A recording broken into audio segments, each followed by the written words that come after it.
Hey everybody, Zian over here from Nintendo Life, and today we're here to share with you our review of WarioWare Get It Together on the Nintendo Switch. Now, this review was originally written by PJ O'Reilly for NintendoLife.com, but was reworked into this video by me.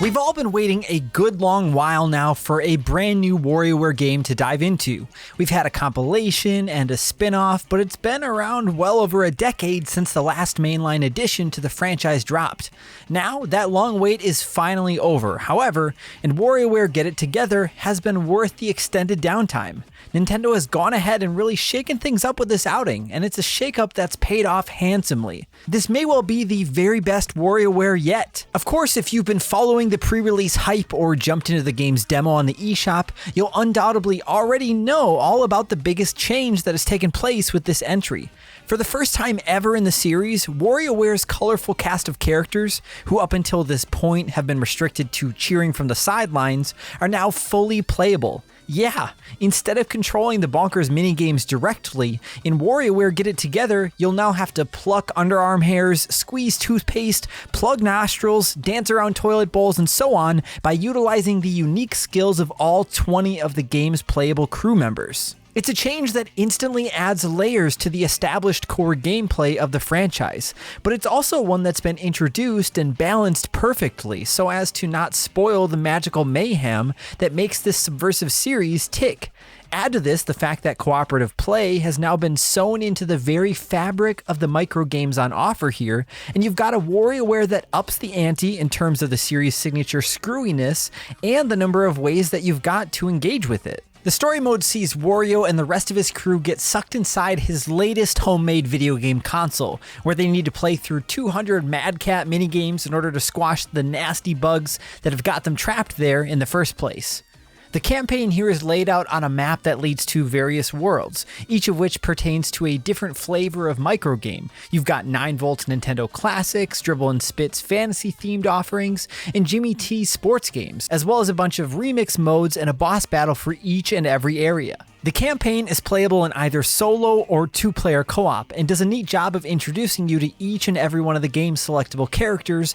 and the various skills they bring to the table. Whether it's Wario's charging dash attack, Mona's boomerang, you'll need to familiarize yourself with the movement and attack styles of each crew member in order to achieve the best results and keep going as the game's tempo is upped. Luckily, as much as there's a surprising amount of variety in how each character goes about their business, the clever decision has been made to keep the controls ultra simplified, meaning you only ever have to worry about moving with the left stick and attacking with the A button. Yeah, there's no motion control specific stuff to deal with, no touchscreen implementation, or shaking your console around to shave someone's stubble, but we reckon the depth that's added via the variety of character moves more than makes up for the loss of these elements. It also adds a delightful layer of confusion and tension as microgames kick off, especially if you've chosen to randomize which characters the game selects rather than pick your bespoke squad, as there's always that split second where you need to consider the aim of whatever challenge has just been thrown at you while simultaneously trying to remember how your current character moves and attacks. In single player, it's hectic, but in co-op, it's utter chaos. Trying to coordinate success with a friend here while you both struggle with the quirks of your current crew members makes for constant, hilarious carnage, and it's carnage that's just so wonderfully accessible thanks to those super simple controls. Any worry we had about how different characters would be at a disadvantage in various microgames were also immediately extinguished as the game adapts stages on the fly depending on who you've chosen to play as. Take 18V for example. He can't move around, but he can shoot, so any level he plays that requires locomotion is kitted out with gold rings that he can shoot and hook onto in order to make his way to the finish line. It's super clever stuff that makes every crew member a viable option, although some are definitely more useful than others in certain scenarios. You can also jump into the game's break room area in order to select a character and practice their moves to your heart's content, and even pick any stage from the Playopedia mode, choose a crew member, and get busy mastering every detail of how you go about attacking things. Now, if this is all that WarioWare Get It Together brought to the party, we'd have been more than happy with our lot, but there's so much more to feast on across the game's other modes as well, the tastiest morsel of which can be found in Variety Pack, a selection of longer form games for up to 4 players that make for some delightful multiplayer madness. There's some quite straightforward stuff here too, like Gotta Bounce, for example, sees you and your pals keep a ball in the air for as long as possible, while High Five is basically WarioWare's take on volleyball. However, there's a handful of really unique efforts too, such as Daily Grind, a side-scrolling platformer that sees up to 4 people cooperate in order to make it through levels, collecting contracts, taking out rivals, and constantly switching up characters as they make their way to Wario's office. There's also Rising Star, which sees 2 players judged on their performance in a random microgame, earning a gold star for contributing most to victory, or having 1 wiped away for a poor showing, with the first to 5 stars emerging victorious. Then there's our personal favorite so far, Pucker Up, where between 2 and 4 players indulge in a madcap game of table hockey, with the player who scores first tasked with partaking in a microgame inside a tiny screen, while the other players attack said screen in order to hinder their pal's chance of success. It's hilarious stuff that really leans into the multiplayer aspect of proceedings and makes for some hugely entertaining fun with friends. Now, the game's only online offering, Wario Cup, does seem like a bit of a missed opportunity though. We'd love to have been able to jump into all the microgames here with friends and random players across the world at any time, but this is just a weekly challenge online leaderboards type of affair. However, while it may not be exactly what we wanted, it does at least offer up some pretty entertaining shenanigans that see microgame rules and mechanics subverted as you attempt to rack up a qualifying score, get on the leaderboard, and win a prize for your efforts. Now, those prizes, by the way, come in the form of trinkets, which can also be purchased using coins in the game's Emporium